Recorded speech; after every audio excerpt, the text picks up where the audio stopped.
Welcome, everybody. I'm Michael Munson with Forge, and we're really glad to have you here today as one of the first of the four in a series of webinars that we're doing twice over. So welcome to today's first session on anti-trans cultures of hate, recognizing and responding to disinformation.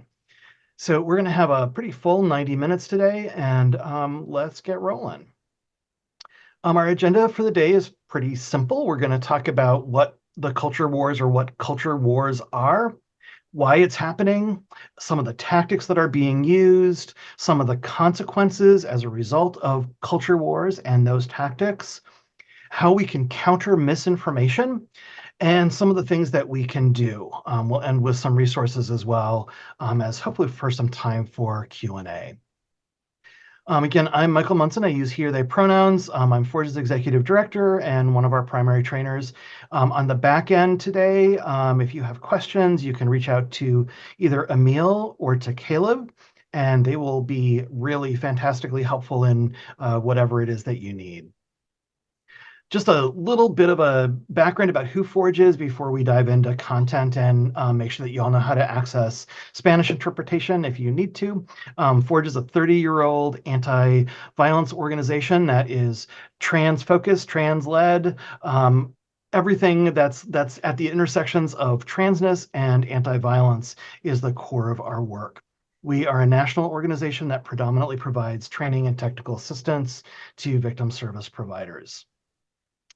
We have a couple of guiding principles that hopefully you will see show up in our time together today.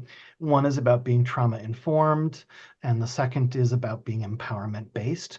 And we try to make sure that those are themes that go through all of the work that we do, as well as putting on or under it or around it a culturally responsive lens. We know that not all trans communities are the same, not all types of victimization are the same, not all types of providers are the same. So we try to be trauma-informed and empowerment-based in that culturally responsive way. We are grateful to our funder for enabling us to present this content. So this webinar is presented under an Office for Justice Programs grant, and we're really thrilled that we can share this information because they've been able to support us. Before we get started, I just want to remind folks to ground yourself in whatever ways you need to and to take care of yourself in whatever ways are meaningful and important to you. We are recording today, so if you need to step out for whatever reason, if you need to do whatever it is that takes you away, you can always access this recording later on. All right, so let's talk about what do we mean by culture wars. I'm guessing that all of us have come today with a different idea of what that means, or how it affects us personally, or how we think it affects those of us who are living in the United States, or maybe even how it affects folks that are living in other parts of the world. I wanted to kind of preface some of the content today by saying that, at Forge, we really try to avoid language of war or fighting or resistance or some of the words that really imply violence. And at the same time, when we're talking about the content that we're going to be presenting today, it really is relevant to talk about this content as being a culture war, because the result really is that people are being harmed, people are being assaulted, people are being really critically wounded, and people are dying as a result of these culture wars. So I will try to be really intentional in my language, and we are kind of breaking some of our norms as an organization by really talking about violence in this really direct way that uses language that's maybe a little bit more harsh than we would normally do.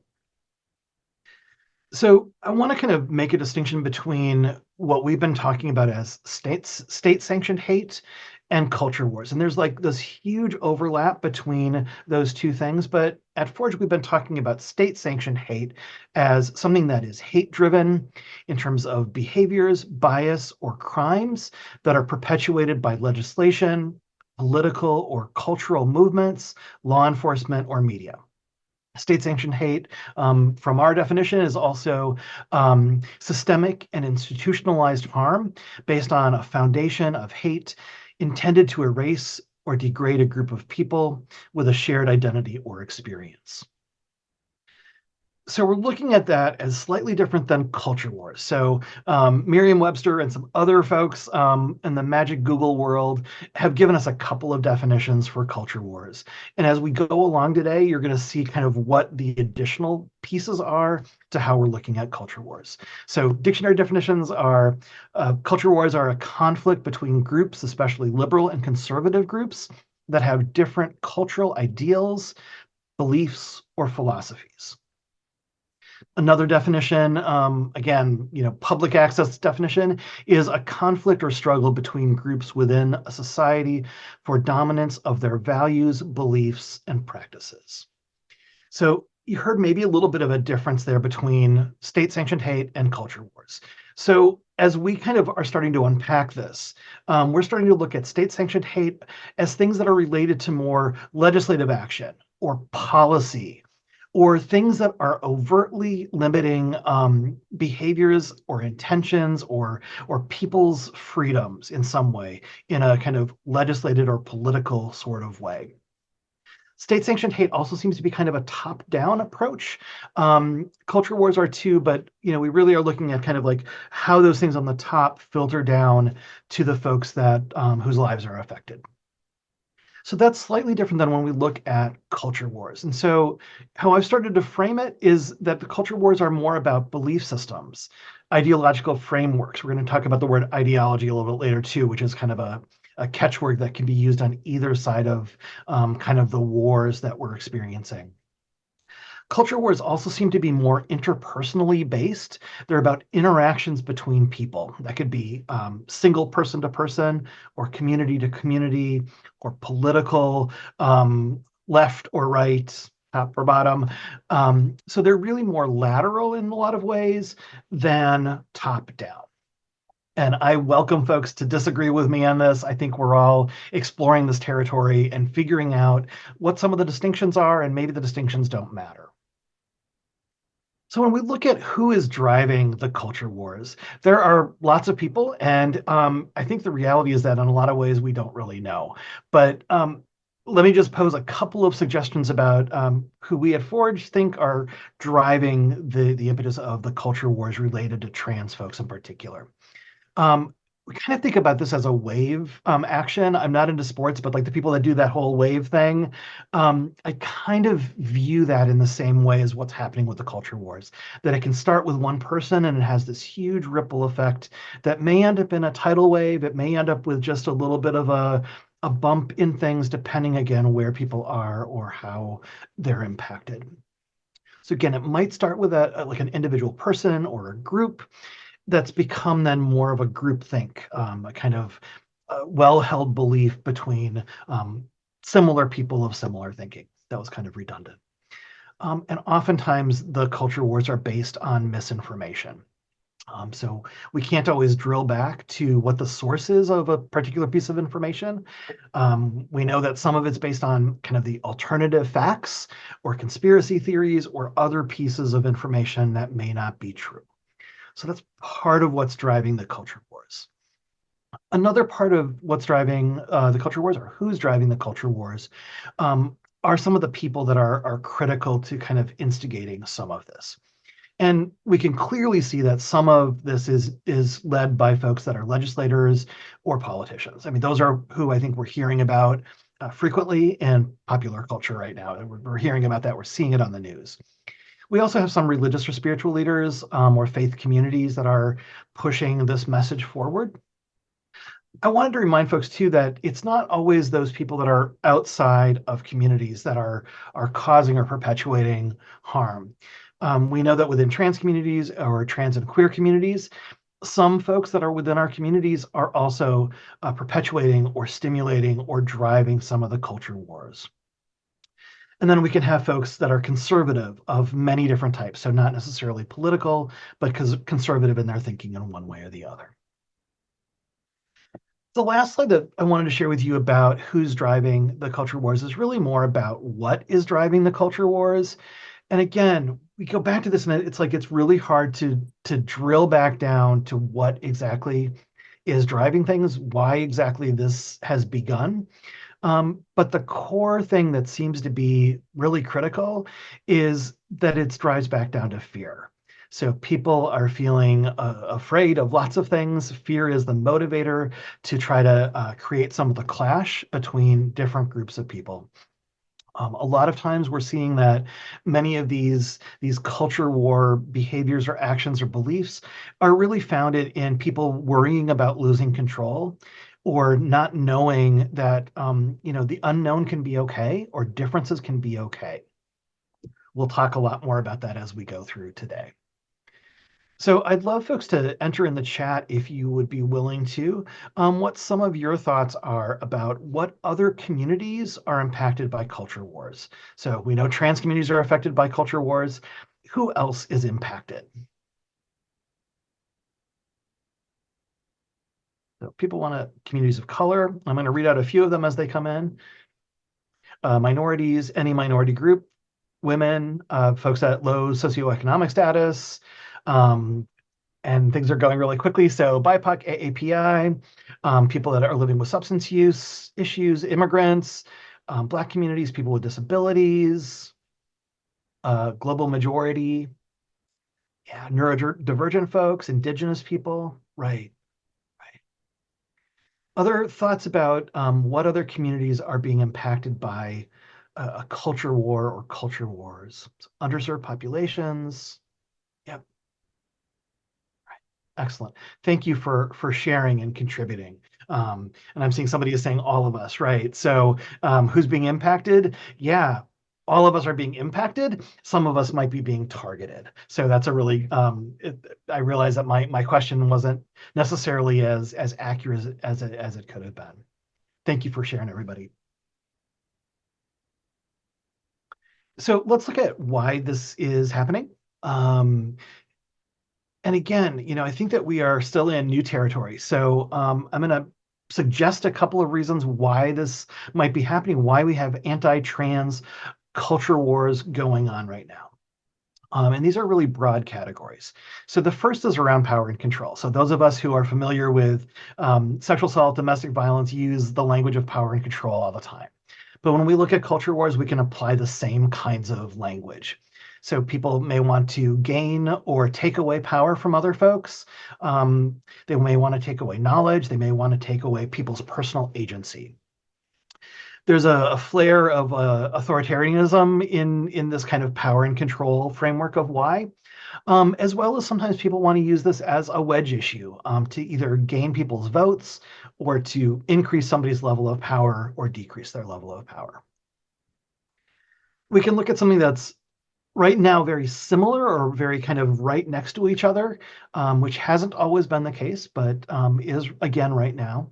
And that's looking at white Christian nationalism. So a lot of folks right now that are kind of pushing forward the culture wars are trying to reestablish that white Christian nationalism from a long time ago. Some people would say that it's never ended, but there's definitely a resurgence again.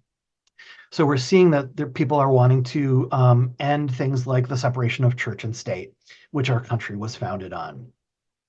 A lot of folks also want to kind of revert or pull back time a little bit to prior to when we were a country. So change our world back to where whiteness was dominant, which it still is, unfortunately, where men were in power, where Christians were in power, where certain folks were centered and other people were pushed way to the margins. Another reason for the why of the culture wars is around segregation. People seem to want to segregate people who are like them versus who are not like them. And the folks that are wanting to do this have really clear lines about who they think belongs in which group of people. And one of the tactics that they're using, and we can talk more about this later, is how people are using the methods of criminalizing behaviors and criminalizing people or identities as a method to segregate people into different groups. Another reason, kind of the why, is kind of like a not a why category, but it might be to restore order, and that's in major big air quotes. Some people think that they want to restore what they viewed as normal or orderly. And at the same time, some of those same people are also trying to create chaos or attempt to destabilize our current world. So the world's getting shaken up a lot by these beliefs and these actions. Another possible why is the inaccurate information that is getting spread. So we're seeing a lot of skewed beliefs of who is protected when we behave in a certain way or when people act in a certain way. So in the media, we're hearing a lot of things about how we need to protect the children. We need to keep women safe. And those kinds of concepts are then pushed on trans people shouldn't exist. Trans people are bad. It's creating this separation based on this kind of seemingly altruistic belief of trying to protect people or keep people safe. Some of the why also might be generational. So we know that families and systems and institutions can pass down information. So, we may have beliefs that our parents held. We may have beliefs that our teachers held and shared with us when we were in kindergarten or in college. We can see some of that information going from one place to another. So we may not be coming up with our own thoughts about the behaviors or the actions or the identities or the experiences of people, but we may be making a judgment on folks based on our prior experiences and the knowledge that was passed down to us. So some of this, again, might be about us needing to relearn some new information. I'd like us to shift, and I know that was a lot of kind of like, we don't really know, but here's some of the why. I wanted to give us a little kind of palette refresher and a little bit of a teaser for some of what we're going to talk about later, which is around media literacy. So it's a short video. It's about a minute long, and it is with Mercury Stardust, also known as the Handy Ma'am. And she's fantastic and funny, but she's going to kind of set things up and move in to talk a little bit about media literacy. Do not know how many times I have to say this, but do not listen to people who are rage farming, especially men who are sitting on a chair like this, who are just going, you know how you need to make money? Don't listen to them! Sometimes I'll see these videos and I'm like, okay, no one's buying this, right? And then I'll go into the comment section and everyone's just yelling at the guy, like, you made no points, or your privilege is showing. That's what he wants. He wants you to get mad because he knows he's not making any points, but he makes his money from your outrage. We have to get better at media literacy. We have to, because we are entering the age of AI. Y'all, we gotta get better at understanding why media is happening rather than just knee-jerk reacting to it. Things are going to get real confusing in the next couple of months. Hell, maybe in the next couple of weeks. AI is moving so fast. We need to start asking ourselves why someone is making this content and how they want us to respond to it. And not just automatically assuming that whatever we're looking at is real or should take up space in our heads. It's not worth our energy. It's not worth our time. But all that being said, I hope you're having a good day. Bye-bye.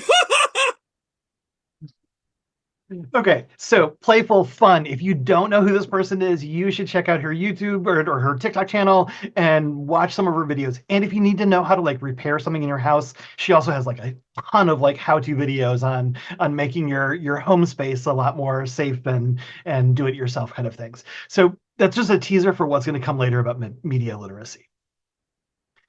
So let's shift a little bit and talk about what areas of life we're talking about when we are talking about culture wars.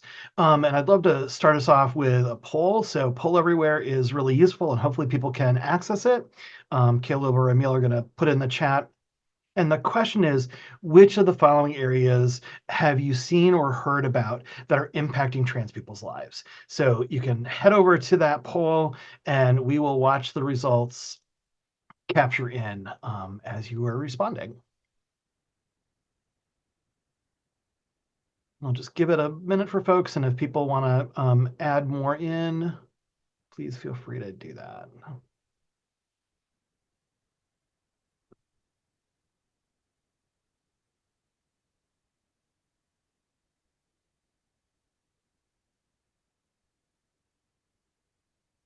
Great. Thank you for responding. It looks like many of you, and I'm going to just kind of expand the screen a little bit. Oops,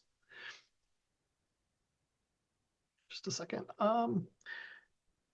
I can't actually scroll down and show you more of the wonderful answers that you're putting in. And maybe they're not even wonderful because we know that there's a lot of areas that are really affected right now. There's a lot of communities and a lot of aspects that are really having a tough time right now. So let me share with you a couple of the areas that we look at. Again, I'm going to share about state-sanctioned hate, and then we're going to segue more again back into culture wars. So this is a teaser for what's happening tomorrow, which is another workshop that's on state-sanctioned hate. So when we look at what areas are affected for trans people, we know that social media is inundated with anti-trans comments and content. Healthcare is a huge area that trans people's lives are affected by some of the laws and legislation that's going on. If you are watching TV at all or listening to social media, you definitely have seen some of those things, I'm sure. There are many threats to providers that are happening, so to physicians or to therapists or to other types of medical or other types of providers. Some states are doing things like creating child abuse laws, which penalize parents for loving their trans kids, basically. Some states are doing things like having transition bans or detransition bills. Many schools are banning books, both trans books and queer books, and books that have characters that are not white, and a whole bunch of other books. Um, we're also seeing areas of state-sanctioned hate that are around bathroom access, which has been kind of a tried and true go-to for a lot of people that are anti-trans. We've seen anti-sports bans, so trying to keep trans kids, especially trans girls, out of sports. A lot of bans several years ago, more prominent than now, about drag and drag queen story hours. We're having a lot of state-sanctioned hate that's coming up around workplace. We're going to talk about some of the implications of that in a few minutes as well. There's a lot of political money that's going towards anti-trans initiatives, and we have seen a lot of politicians that are behaving badly. And I'm sure that you all have your favorite politician that is behaving badly or behaving well. So when we look at those state-sanctioned hate areas, there's a couple of modes that people can initiate or enact that anti-trans state-sanctioned hate. And so some of that can be through legislation or criminalization. Some can be through policies. So it might not be law, but it might be policies. It can be through social media. It can be through mainstream media or news. It can be on the dark web. So things that most of us are not seeing most of the time. It can be presented or brought into places like in-person rallies or protests. And people might be using doxing or swatting as a strategy of harming folks. And we're going to talk about doxing and swatting in a little bit as well. So as many of you know, whether you've seen it directly or just have gotten the gestalt, there's been a really rapid rise in the amount and the volume and the types of anti-trans bills in our country here in the US. So I don't know what the current daily count was, but about a month ago, it was 515 bills that have been introduced this year. That number keeps on going higher and higher. I wanted to just share again that we've got the series of 4 webinars. So tomorrow, and then I believe in another month, we'll be talking about state-sanctioned hate. So if you want to learn more about all of that, please come to that, and we'll share more about that there. Okay, so a little bit about Project 2025. And again, this is when we first imagined doing this webinar, Project 2025 was not very much in the news. And the last few weeks, it's been really in the news. And then as of yesterday, there's some rumblings about how maybe the Republican Party is not going to rely so heavily on Project 2025. I think we're all going to find out what happens as we move forward in time. So in the way of being trauma informed, I didn't want to share a lot of quotes with you all. And on the other hand, I think it's really important for us to think about what is really in Project 2025 and what the realities might be if that moves forward. So let me share with you just a framing from the head of GLAAD, which is a queer and trans organization that really looks at media. And Sarah Kate Ellis wrote that Project 2025 is an assault on every American. It would create an America where the freedoms that are hallmark to our democracy are replaced with authoritarianism, and the progress people have made for LGBTQ people, people of color, women, and other marginalized communities, where that is stripped away. So I want to share a couple of huge quotes, and I'm just going to pick out a few points on these. And if you'd like to look at the slides later, you can look at the slides later. So these are all quotes that are directly from Project 2025, which is that big, huge 900-page document, but which is basically a roadmap for the Republican folks to move forward with if a Republican presidential candidate got elected.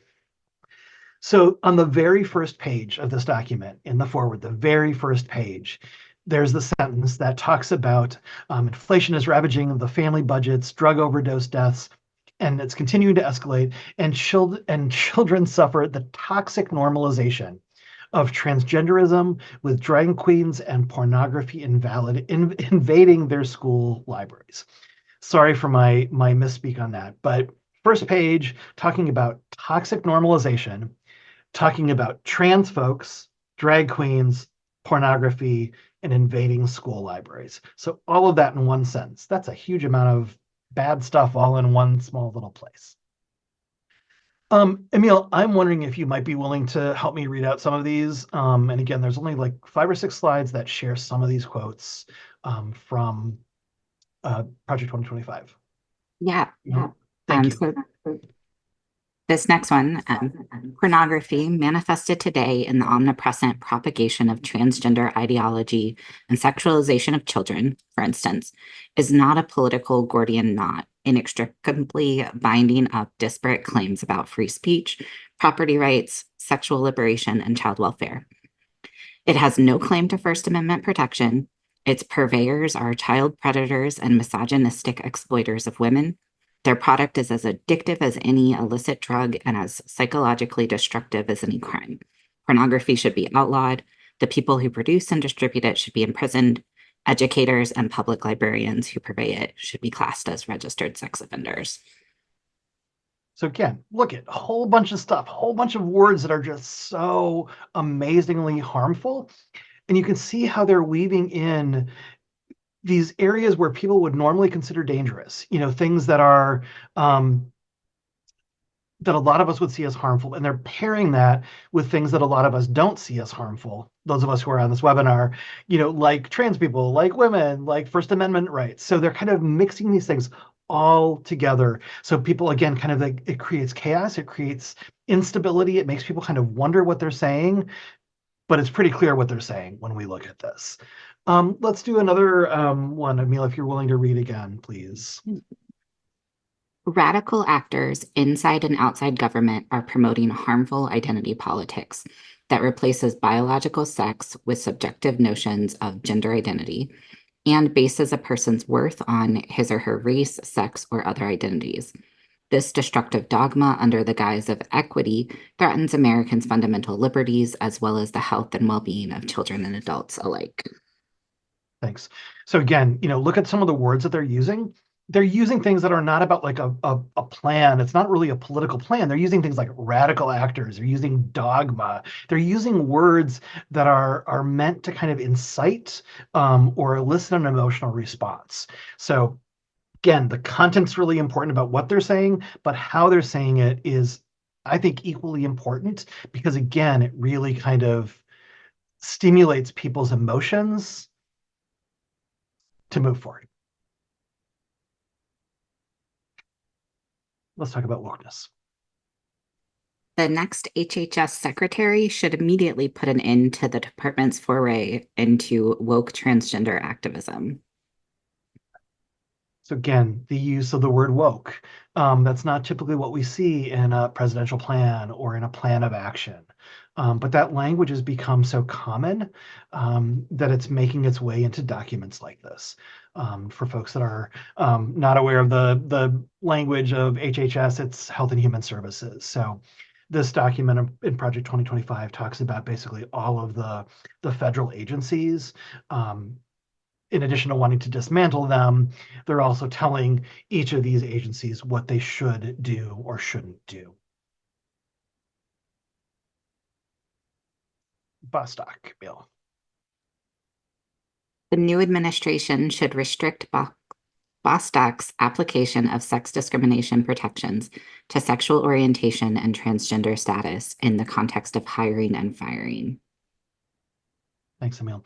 So this again is where we now have protections under Title VII, and we meaning protection for a lot of folks, including trans and queer folks, women, people of color, a whole bunch of folks that are now protected class under Title VII. This is saying they want to get rid of all of that so people can be fired really easily just based on their identity. Title IX. There is no scientific or legal basis for redefining sex to sexual orientation and gender identity in Title IX.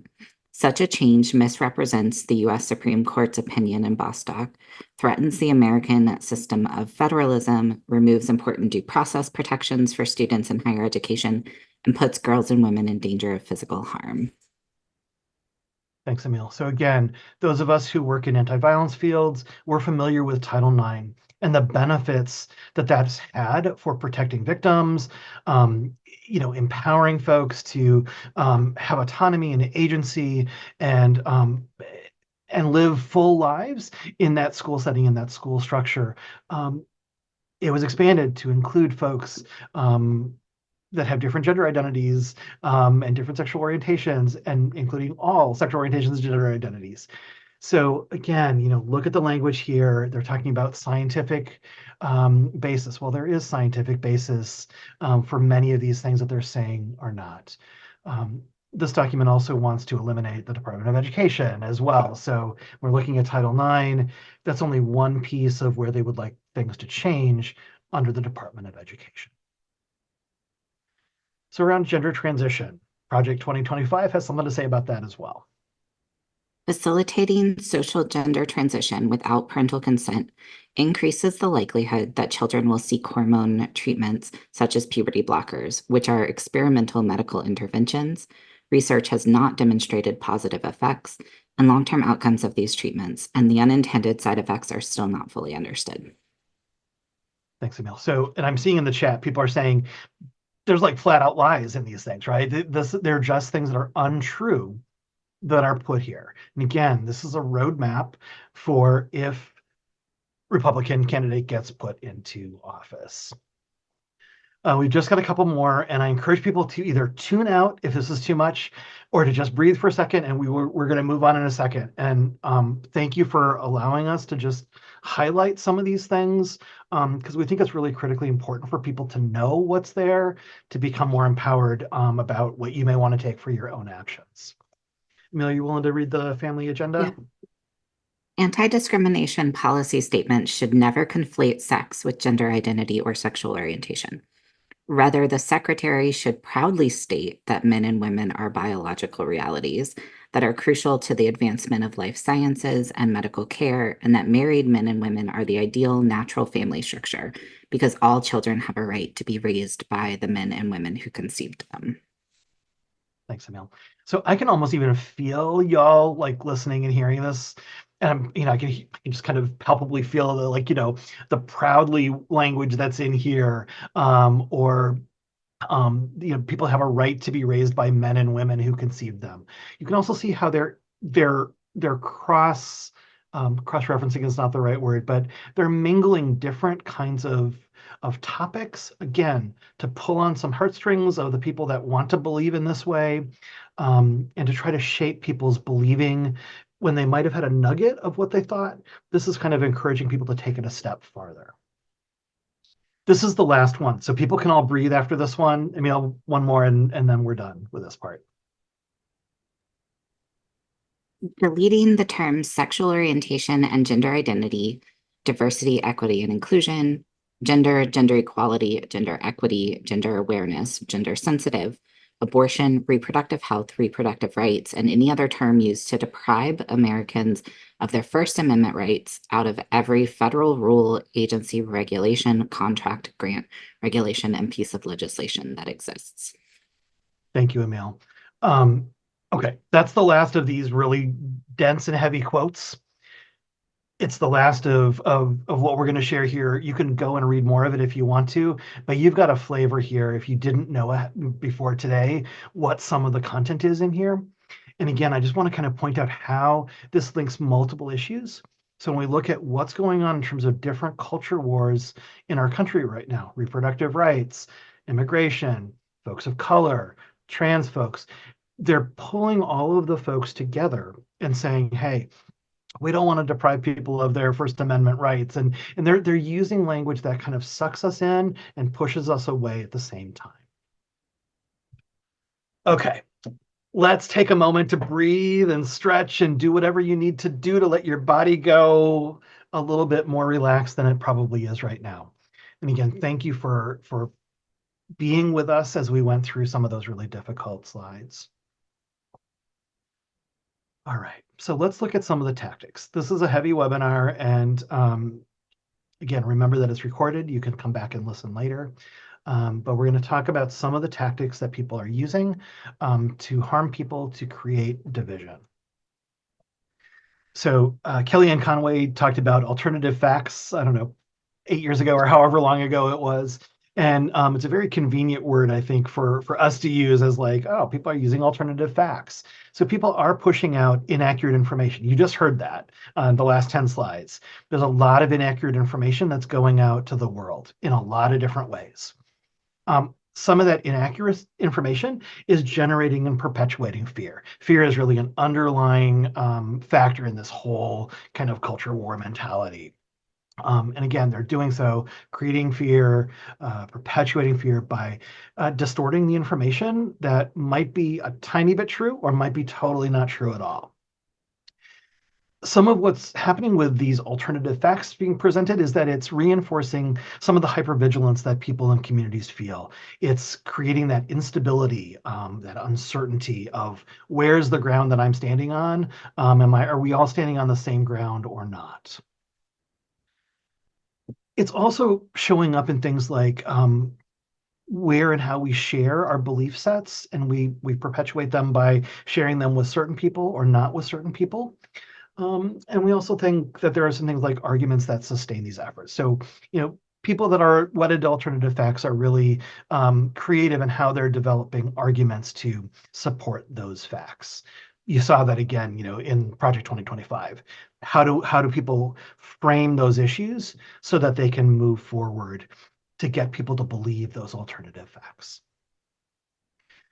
One of the words that we're hearing a lot is the word ideology. And it's really gotten bastardized to mean a whole bunch of different things. But ideology around trans people is kind of like, oh, it's not real, right? Trans people are not real. And a lot of what's been happening is that ideology, when the folks that are on this one side of the culture wars, what they tend to mean is that trans people's existence is linked to the sexualization of children and to pornography. You saw that again in the very first page of 2025. We're seeing that repeatedly. There's a lot of other ideological things, just people don't believe that trans people exist, don't believe certain other pieces about who trans people are. There's a lot of power in language, as we all know. And what's happening a lot now is that language is being used against trans people in some very interesting and distorted sort of ways. So again, the use of the word ideology, which is not inherently good or bad, is being used to mean a certain thing. People are using the language of groomer, and we could spend a whole webinar talking about the word groomer. But, groomer has really negative implications, and a lot of people are equating transness with groomers, so people that are perpetuating or perpetrating sexual violence or abuse. We're also seeing things like TTD. These are mostly in social media comments or things like that, and it took us a while to understand what some of these things were, but people are able to use language that would normally be blocked or banned, like on social media, but they're using shorthands. They're using shortcuts to get there. So TTD could be, and again, please, you could close your ears, but it can mean things like totally tranquil day, which can also translate to total tranny death. Again, sorry about the slur in that. But the language can really mean something very different. And people that are in community know what some of those things mean and can feel very threatened by it. We're also seeing things like people posting comments on social media that say 41%. Well, for those of us in the know, that's basically a death threat. That's saying, oh, we know that 41% of trans people have attempted suicide. So it's a subtle message of hatred that's coming through. We're also seeing tactics that are around using misleading images. So this goes kind of with the concept on this slide and the next one, which is people are using like things like rainbow colors, and then they combine them with hate words. So it draws people in that might be queer or trans to look at the content or look at the message. And when you really look at the message, it's really anti-trans. Again, kind of that drawing on emotions, like what words are used in messaging, what emotions does it evoke for folks? So kind of that pull on the heartstrings, and on the same, or maybe on the other side of the coin, it's that radiating fear. So people want to be like, we want people shaking in their boots, as well as like being drawn from other emotional ways. And I don't know quite really how to explain that better, but what's on the screen right now is flags that are in the shape of a Nazi symbol. So that can draw on heartstrings of like, oh, Nazi stuff is bad. I should not like this. But then it's paired with this positive power symbol for trans and queer communities of the flag. So again, really drawing on people's emotions on kind of both sides of the war. So I know the text is small on this slide, and I want to kind of propose like these three different Earths, and they're all happening at the same time. Um, and I want to do so before I briefly talk about the CAS report, which many of you might be familiar with.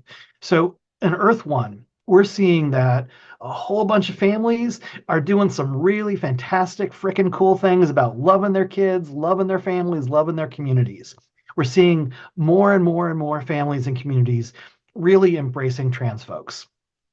We're seeing an increase in trans and non-binary youth who are coming out and being themselves. We're seeing more love, more support, more thriving going on. That's Earth 1. That's true. That's what's happening.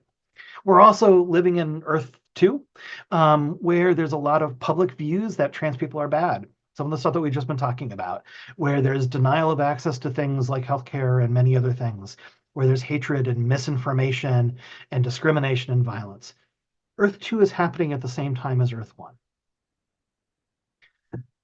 Earth 3 is kind of the result of Earth 2. So we're seeing things like increases in suicide attempts or completed suicides. We're seeing more and more loss of things like access to sports or healthcare or bathrooms or public space or family. And people are having a hard time living and being in public. So we've got all three of these things that are happening. More and more people that are getting love and support, more and more things that are coming out that say trans people are not okay, and then increases or health impacts of folks that are experiencing that Earth 2.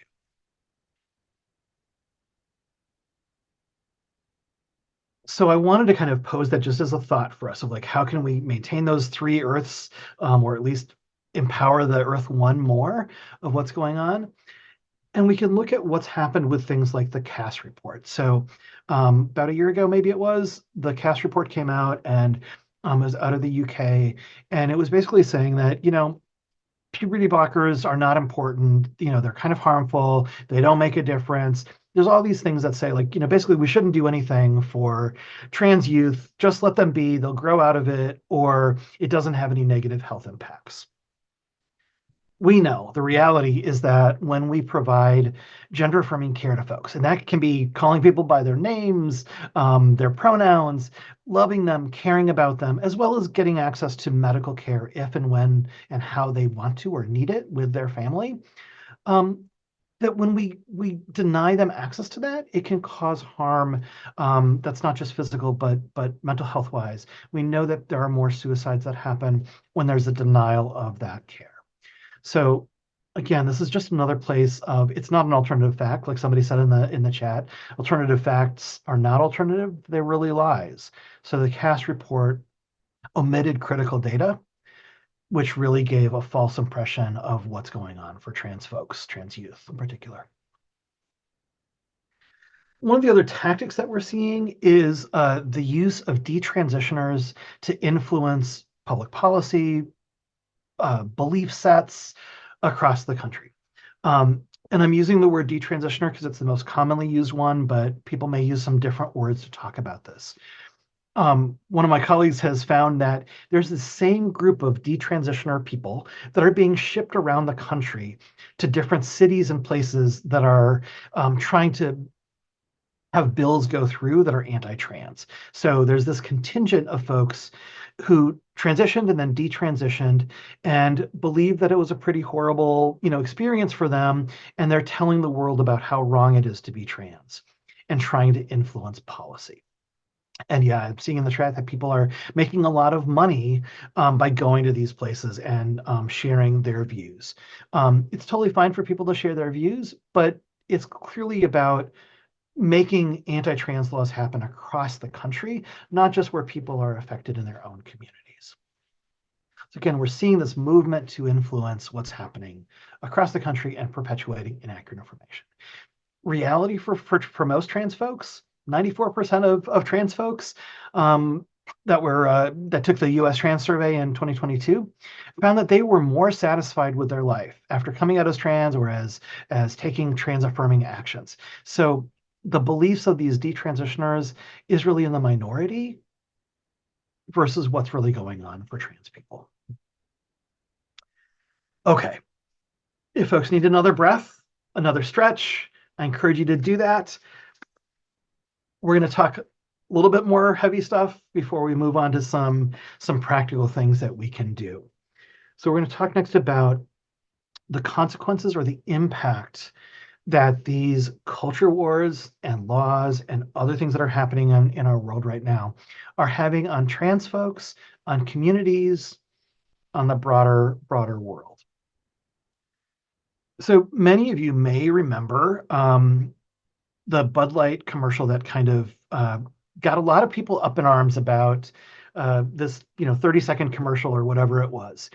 Bud Light uses a lot of influencers in their advertisement. They want to reach out and sell their product because it's capitalism. They want to sell Bud Light to as many people as want to buy it. So they have different influencers that do 30-second or 15-second ads for them to try to make resonance with that community. So they'll buy, people will buy more Bud Light. Simple strategy that most capitalistic businesses do. And earlier last year, they had Dylan Mulvaney, who is an out trans woman, who is a really, really popular TikTok influencer. They asked her to be one of the people that made an ad. And there was a lot of backlash that happened, So many of you might have heard about the backlash by watching, CNN or MSNBC, or looking at your social media feed, or listening to one of our current presidential candidates. So I'd like to share with you, for folks that might be not as familiar or might have forgotten because you wanted to forget, let me share with you a little bit of a recap about what happened. Today, Bud Light facing some backlash over its partnership with a trans influencer. Take a look. There's a video posted by Kid Rock that has more than 1 million views, hundreds of comments praising him for shooting at cases of Bud Light. Other videos posted online show people like dumping their Bud Light into trash bins and down sinks, even destroying cans of the beer. Why? Well, Bud Light had teamed up with trans influencer Dylan Mulvaney during the NCAA's March Madness college basketball tournament. And while March Madness has officially wrapped up by now, it seems like the response to this partnership just seems to be getting more and more intense. Jay Valle, who's been following this story, is here with us now. Explain this. Explain the timeline here. Well, after Dylan posted that, Hallie, thank you for having me, first of all. But, after Dylan posted this video, I mean, a lot of backlash came mostly from conservatives. And then when you have those individuals and with larger platforms like Kid Rock, you can imagine the conversation ignited even more. But Dylan Mulvaney is no stranger to the backlash from conservatives who, you know, as she has 10 million followers on TikTok, and she's a trans woman who has documented her experience for over a year now. You know, I assume now that Dylan received backlash on a daily basis, so she did not respond to our request for comment. What are we hearing from Bud Light on this? Yeah, Bud Light, I mean, the last 48 hours, as these videos have thousands of views, they did not ignore what conversations were being sparked. And Bud Light sent a statement, actually. Anheuser-Busch works with hundreds of influencers across their brands, and as many ways to authentically connect with their audiences across various demographics is to partner with these influencers. So, I mean, as of this point, I mean, these videos, again, continuing to flow in, and that backlash is pretty intense there. As you know, that Kid Rock video has over 1 million views now. Jay Valle, thank you very much for that Thank breakdown. you. We'll read more about it, I know, in your postings for NBCnews.com, your stories there. Appreciate it. Thanks for watching our YouTube channel. Follow today's top stories and breaking news by downloading the NBC News app. So that's a recap for folks that didn't know about what happened.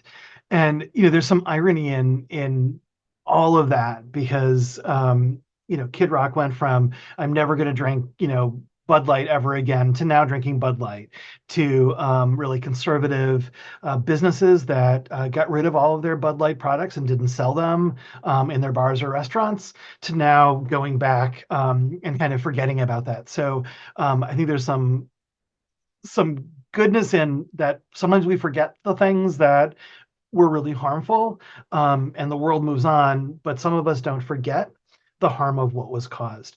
It's also interesting for folks that are aware of what Kid Rock is doing in the world right now. Kid Rock performed at the RNC earlier this July. So, you know, you can see there's some links between what's going on politically, what people's feelings are about trans folks. And Dylan maintained just amazing poise throughout. And we're going to talk a little bit about Dylan towards the end of today. So you can see some of that as well. So when we look at kind of, you know, what is the consequence? What is the impact? And I really love the person that said, you know, when we asked the question in the beginning, you know, kind of like who is impacted? You know, and they said, well, like all of us. Well, the impact of anti-trans culture wars does affect and impact all of us. So it might be individuals, trans people or non-trans people, might be partners or trans communities.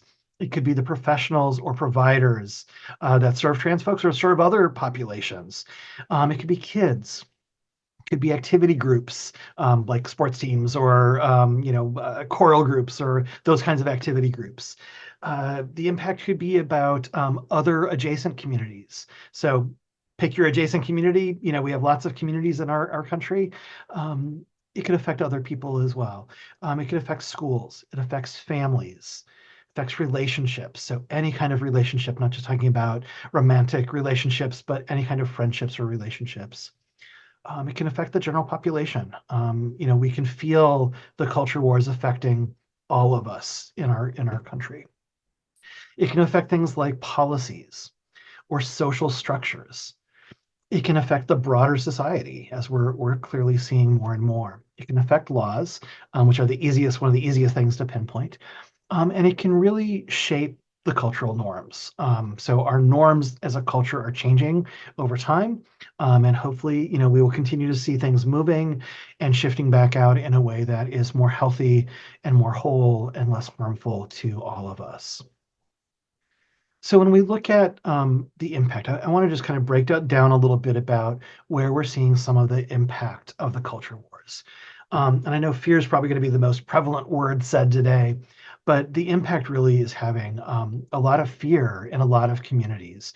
So trans people are really afraid to be in this world, to exist in this world, to be part of our world because of what's happening. We recently finished up a survey which was focused on hate violence. Wasn't billed as that, but we looked at hate violence and the implications of that. And in that survey, one of the initial results that we looked at, we found that 93% of folks who are trans or non-binary worry about being the victim of a hate crime. So there's that much fear going on that people are thinking about it in their daily lives. Another impact of the culture wars is around a decreased sense of safety or decreased actual safety. So people, again, feel more unsafe in the world, and they are more unsafe in the world. We're seeing increases in victimization, not just about hate crimes, but about sexual assault or intimate partner violence or bullying or discrimination. We're seeing lots of victimization types be increased as the culture wars expand and get stronger. We're also seeing the criminalization of transness. So again, I mentioned things before about like how parents in some states are being basically allowed to be fined or even jailed for loving their trans kids. So the criminalization is, this parent is loving their kid and providing them a safe space in their home and in their schools, calling the kid by their name. All of those things can be turned into a criminalized behavior in some places. There can be some really big health impacts. I mean, I think some of it's really obvious and logical to many of us around the mental health impacts, so increased depression, increased feelings of suicide, increased suicide attempts. But there's also a lot of physical health tolls. When people are feeling anxious all the time, when people are feeling uncertain, it can really create things like physical disturbances in sleep, increases in levels of diabetes or other autoimmune conditions. So we're seeing some of those health implications at the same time that we're denying folks access to healthcare. So it's kind of an oxymoron or some irony. It's not an oxymoron, it's an irony in that. We're seeing some impact in the lack of access. So again, we can look at lack of access to healthcare, but we can also look at lack of access to things like books or schools or participation in sports. So the culture wars are really making people's lives smaller rather than expanding people's lives. It's important to note too that trans people are not the only ones affected by the culture wars, as we've kind of talked about several times. Providers and institutions are getting fined or jailed or being penalized for doing the right things of providing care or having an open and affirming faith community or any of those things that are welcoming and open arms are being penalized in some financial or other way. The other kind of impacts are around the loss of profession. So not people getting fired, but people like losing out on their professions. So there are a lot of librarians, for example, across the country who no longer have a job because of how our culture is changing what's important in libraries, or if libraries are even important at all. So we're seeing some types of providers or professions become not eliminated, but reduced, either in the number of people that can provide a certain types of care or certain type of product, or in terms of how they can do their work or be in their work. And yeah, some folks have definitely been fired, librarians and other folks, for having, doing their job. The impact of the culture war is pretty deep on families as well. So again, if we look at that Earth One, where families are strong and supportive and loving, they're great units, right? They're good folks that are doing good things, and there's a lot of financial cost. There's a lot of emotional cost on families that are trying to stay and be families and be the people who they are. Sorry about my stumble there. So people might be figuring out, where do I move so that I'm in a state that's safer for my kids or safer for me as a worker? Do I need to homeschool my kid because school is not giving them access to books about, kids of all different types? And I don't want my kid to be in that environment where they can't have access to good education that's accurate. So families are incurring a lot of costs, both emotionally and financially. And it's really tough for families. I said that I would bring up doxing and swatting again. So two very prominent trans folks in our country right now, Zoe Zephyr, who is a Montana Senate representative, and Girl Scout, girlfriend, Erin Reed. were stalked and doxxed and swatted just for existing. And for folks that are not familiar with doxing or swatting, doxing is the practice of basically sharing people's personal identity online or in public spaces so people know where somebody lives and can go to their house and harass or threaten them. And swatting is where somebody makes a false call to a police department, and basically a SWAT team is coming out and trying to protect or resolve some kind of harm that hasn't happened. So Zoe and Aaron were repeatedly doxxed and swatted, as are many other trans folks and many other public representatives. Some of the other impacts of the culture wars are really on how people cope. So I mentioned detransitioners before, who are kind of making money off of and promoting the culture wars. We can look at detransition in some other ways too. For some folks, they're afraid of being out as trans in the world, or having people know or perceive them to be trans. So there are some folks that are voluntarily, and I use that in major quotes, but they're voluntarily choosing to detransition or retransition because they feel like they will be safer living in a gender that aligns with the sex that they were assigned at birth. Again, just a small piece of data from the survey that we just completed. 27% of those folks thought about detransitioning to avoid anti-trans hate crimes. So that's a pretty high percentage of folks who have thought about it, at least some of the time, thought about detransitioning to be safer, to avoid hate crimes. Some of the other coping strategies, and again, I'm just going to share a couple of teasers from the survey that we just completed around coping strategies based on hate crimes, hate violence, the culture wars, is we can see that there's a lot of folks that are avoiding at least one place to stay safer. So 86% are avoiding a place. It could be the grocery store. It could be going to school or going to work. It could be going outside. It could be any place, but 86% are avoiding at least one place. 72% are really vigilant about their surroundings, really hyper aware of what's going on around them, to no surprise.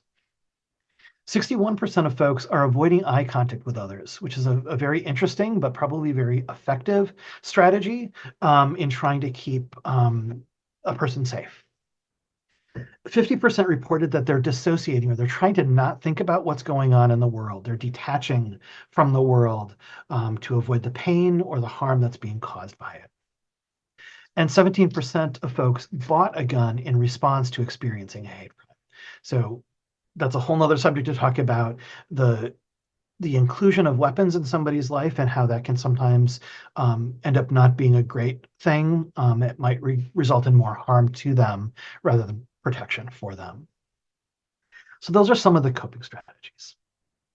I wanted to share a personal story that kind of highlights something that a lot of people are doing, which is can I be public? Can I be out as a trans person? Can I share information about who I am or what I do for work? Or do I need to mask? Do I need to kind of protect who I am by not sharing specific information? So brief story, I was at the dentist the other day, emergency dental visit, never a good thing to have happen. My dentist retired a few years ago, so I'm seeing a new person that I hadn't really seen or worked with. And she was making small talk with me before my mouth was drilled and all of those fun things. And she said, hey, what do you do for a living? And I always am nervous about that question, right? Because okay, she's going to have sharp, pokey things. She's going to do dental work on me. And I'm like, okay, well, how do I answer this question? I do trans stuff for a living. Am I just going to say I do anti-violence work? How am I going to respond? And how's that going to influence my interaction with this person now or in the future?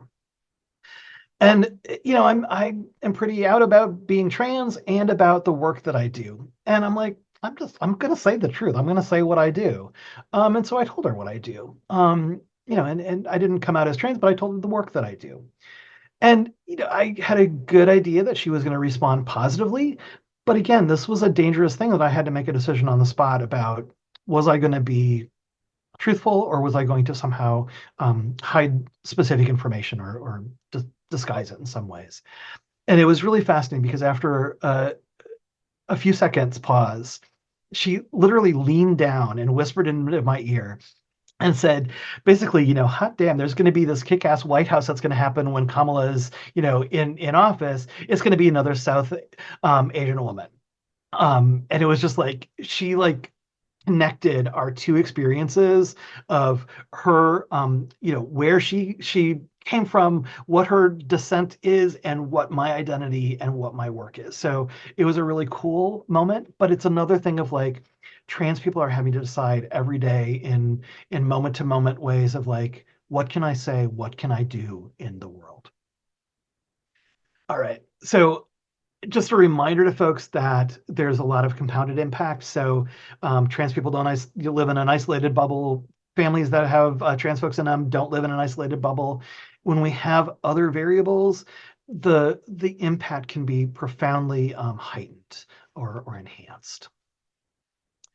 Okay, let's take another stretch, break, breathe before we move on.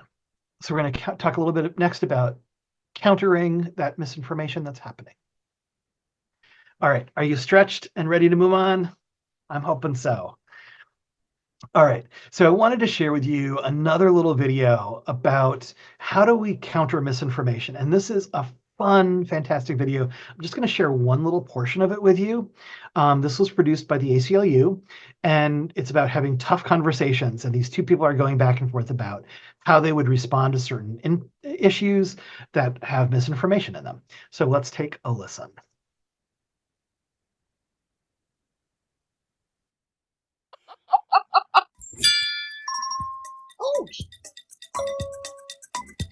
All right, let's go on to the next question.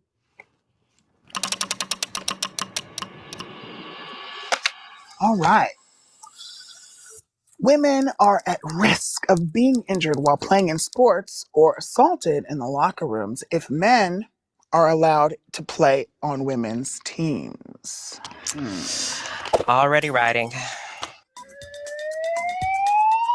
Well, good news. Men aren't playing on women's sports teams. Trans women are women. That is right on. And my answer is that these stringent rules are harmful to all women. They are favoring white supremacy and racism, and they also uphold specifically European beauty standards. Who or what are we really protecting here? Good question. Let's figure out who gets the point. Say a number between 1 and 100 at the same time. 33. 30 divided by 2. Okay, you got it. Okay, so that was a little teaser, right? Of like, how do we counter misinformation? What kinds of things can we do? We don't have to be serious. We don't have to be whatever. We can have quick one-liners in our pocket, or pair with people and learn from each other about how we can respond to misinformation. So we can kind of try to stop some of the culture wars messages from continuing on. So let me share with you a couple of other things about kind of how we can counteract some things. So on the screen are two images of pediatrician organizations. So those, medical organizations, there's a zillion of them, right? So these are two medical organizations that are about kids. And if we look a little bit deeper, we see that one of them supports and encourages the role of the family in the health and development of children and youth. And we see that the other one promotes family as an optimal setting for childhood development while pledging to support all children, right? That looks really good, right? One of these is really anti-trans and one of them is not. So you can make a guess in your head about which one is which. But we can see, here's the answer for you if you want the answer. The American Academy of Pediatrics reaffirms gender affirmation care. Their gender affirmation care policy authorizes systematic review of evidence to guide and update their practices. We have the other image, the other organization, which is really in favor of interventions that harm trans kids. So again, what you see is not what you get necessarily. Things can be confusing or deceptive if we don't look deeper into things. So how do we look deeper? How do we fact check? How do we know what information is real or accurate or truthful? We could spend a lot of time on this, and I've got several resources that I will share with you at the end that will give you some places to go. So when we look at fact checking, is what we're seeing legitimate or not? Is it the American whatever of pediatrics, or is it the other group? We can go to the primary source. We can go online. We can look for the primary source. We can do some keyword searching. So if there's a legislative bill that comes out, we can look for those words and find the actual bill rather than the reporting on it, which might not be accurate. We can do upstream reading. So we can follow links, do a deeper dive, try to get the whole picture of what's going on.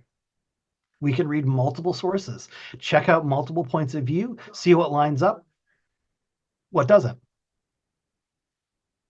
We can do things like click restraint. I love this language. I think it's really kind of fun.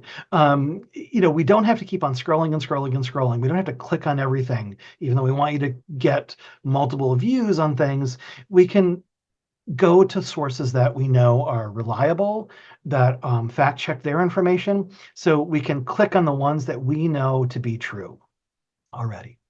We can do some lateral reading. And that means leaving the site that you're at. So you might click on a link and you go to something. You might need to go elsewhere to find the full picture of it.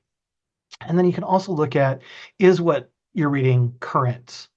Is it written 5 years ago, or is it written yesterday? So in the chat, if folks are willing to, I know you've been listening a lot. Thank you.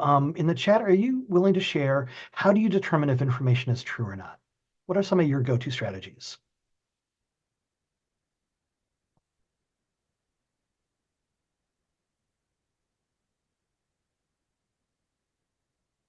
People are quiet today for looking for sources. And I'm going to let you all watch what's coming up in the chat. And for the sake of time, I'm going to step again and move forward. But I encourage folks to read the chat, save the chat for some of the ways that you can determine if information is true or not. And I encourage people to keep on stretching and moving and taking care of your body and your head as we wrap up today. So a couple of things to share about how do we shift from the culture war or a culture war to a culture of love. Not everybody relates with love, but how do we move from this one place to a different place? How do we create a world that is less full of hate and more full of love? So I wanted to share, there's a couple of videos, a couple of very short videos. This is Skylar Baylor, who's fantastic, another TikTok influencer. And those of us who work in anti-violence know that we believe people, right? We believe people for who they are, for what they tell us. We're going to believe folks. So let me share this quick video with you about one of the things that we can do to change from culture war to culture love.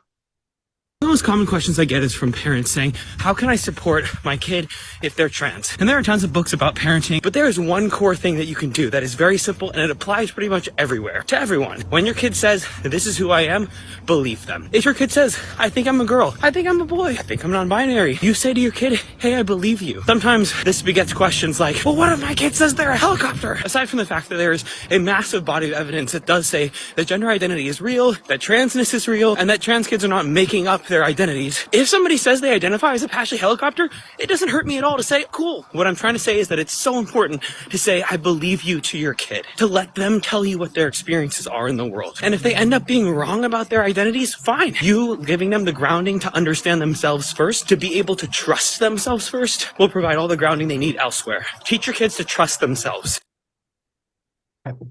Quick video, just a reminder, we can believe people. It doesn't hurt anybody to believe people, especially our kids. Most common. I want to just kind of like, again, these are like really broad, and I didn't put in a whole bunch of like how can we move from culture wars and hate to love. But, as I was listening, I don't even remember what it was the other night, and I was listening to this person talk about and reflect on something that was totally not about trans issues, but they were talking about how there's room for everyone, right? I mean, like the reality is there's room for all identities and all experiences and all of who we are in our country. And we don't need to freak out about it. We don't have to necessarily like the person that disagrees with us. We could like them, but we don't have to. We don't have to freak out about each other. We can just say, okay, you're a little different than I am. That's okay. I can choose to lean in and learn more about you or not, but we don't have to live in this binary world that says in order for some people to get rights, we need to take away rights from others. In order for certain people to be whatever it is, we have to knock down other people. We don't have to live in that binary. Um, we don't have to be weird. We don't have to be weird about people's choices or identities or experiences. The 1960s would probably say, like, let's live and let live. And I know that's simplistic, but we don't have to get so hung up about it. And we can live in a world that doesn't have to have war in it. Also encourage folks to just learn more, right? I mean, we're here learning more.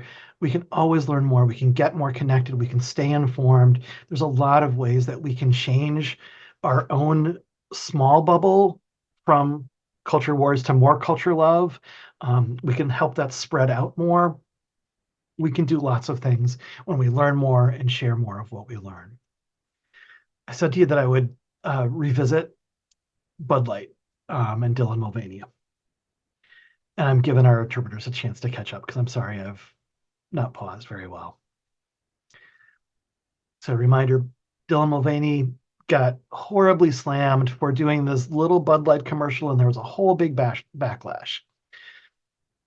She experienced a lot of hate violence, as you can imagine, from being so prominent and visible, and so many people really saying some horrendous things. So this next little video is also with Skylar Baylor, the person that you just saw about the Believe people. And this is her response to what happened. And it's beautiful. And I encourage you to cry with me with it because it's beautiful. Dare I say, this might be, this is controversial, Go for it. but the people that are targeting us right now, I'm trying to find grace for them because I know that this was, planted from something else. And Absolutely. I can only hope that they will see the beauty and the humanity and the importance of an identity and not trying to strip that away, because don't think we're trying to take it away from them. Grace is not space to violate my boundaries. No. Grace is not, hey, come be transphobic. Grace is, I understand that you have your own battles to fight and you're going to fight them over there. And I didn't get it at one point. You don't get it. How can we move forwards? Grace is going to be my word of the week. I decided. We will send out the link to that. I don't know if it touches other people as much as it does me, but what an amazing person to be able to say that they're going to have some grace around what happened to them, what's happening in the world. Really beautiful, and to me, someone that I think it would do us well if a lot of us could at least have just a small grain of that mentality or that way of framing the world. All right, so another question for you in the chat before we share some resources and questions and wrap up. So when you think about what are some things that you can do or your agency can do, what are some of those things that you can do to shift from culture wars to culture love or to change the shape of the current culture wars? What can you do?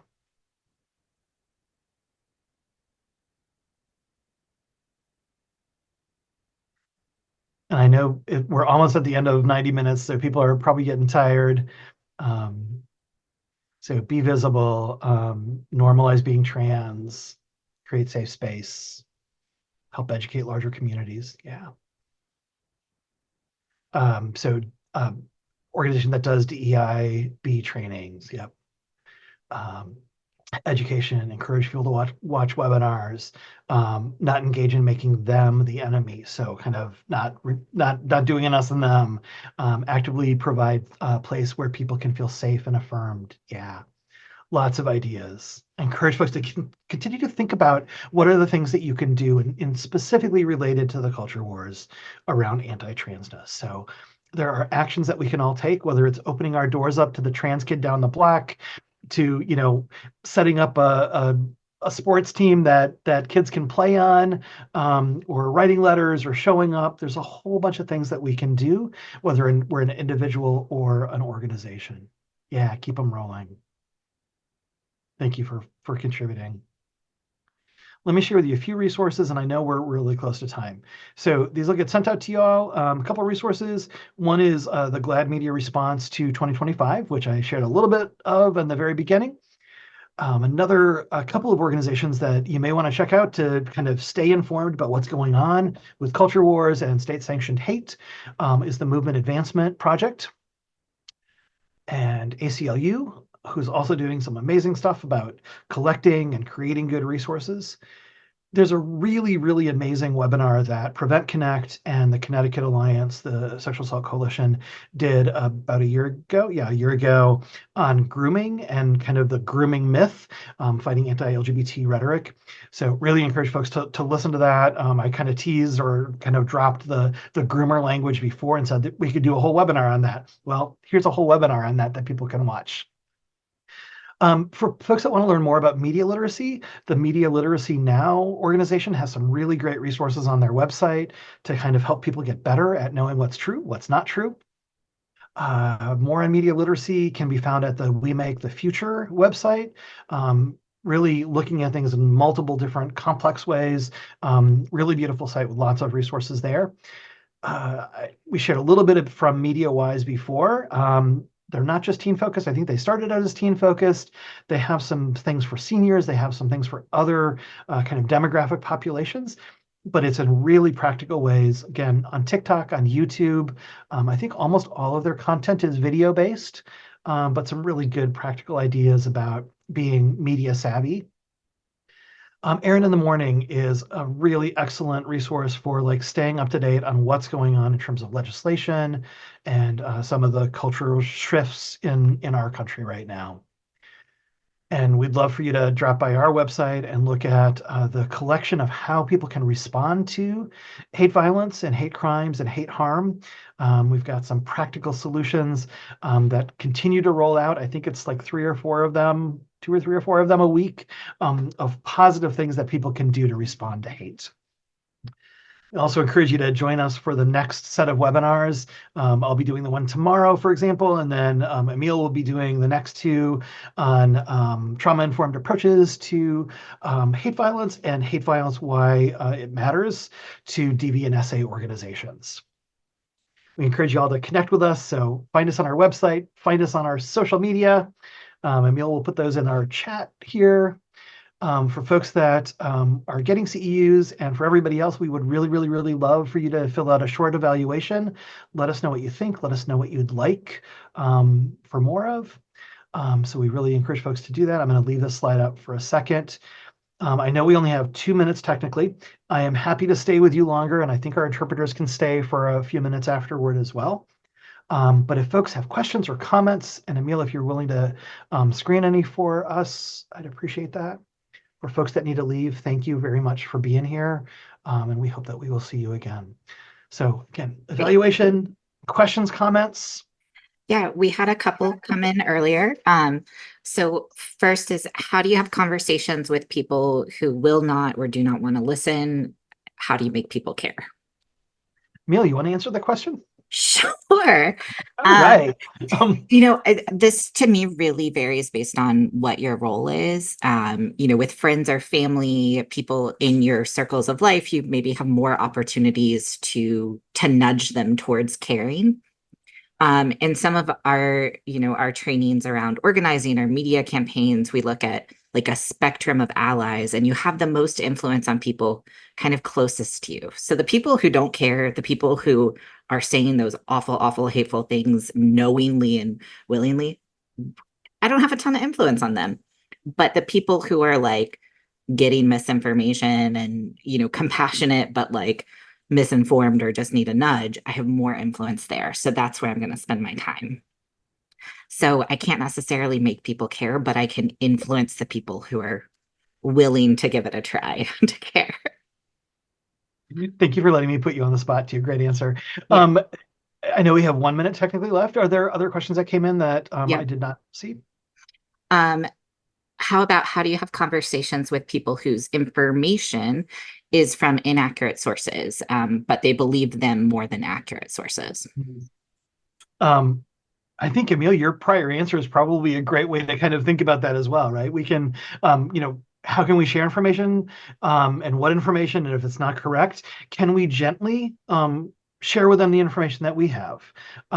We can't make people believe what they don't believe, but we can give them some options to look at. We can encourage them to have media literacy, for example, right? We can encourage them to say, hey, where did you learn about that? Share with me some more about that, or let's look online together. Let's see if we can find some other information that either supports or denies that. That's a really big question, but I would encourage kind of like let's do it together in a non-confrontational way of like, let's see if there's other information that might exist that might be more true. Thank you. And I'll add some of the media literacy links we dropped have some cool tools for like, how do you fact check? So if you don't know how to fact check, or don't remember off the top of your head, you can use those and look at them together. Yes, thank you for that. Quick one in the chat. Where can you find a short myth versus fact info page that is backed by the scientific medical community? Do you have one off the top of your head? Good question. It sounds like it's coming from a medical framework of myth and fact. Emil, do you have something that you think of? I know that like some of the American Medical Associations have put some out there, but I can't think of which one right off the top of my head. And my response to that was going to be that so much has changed so quickly that like we used to have a list, like a year or two ago that had like, here where the medical associations, and what they believe, kind of the fact checker piece. But things change so quickly that it's really hard to keep up with. It's a really good question. And we may want to consider doing something like that to add to our website resources. Yeah, absolutely. I'm aware of our time.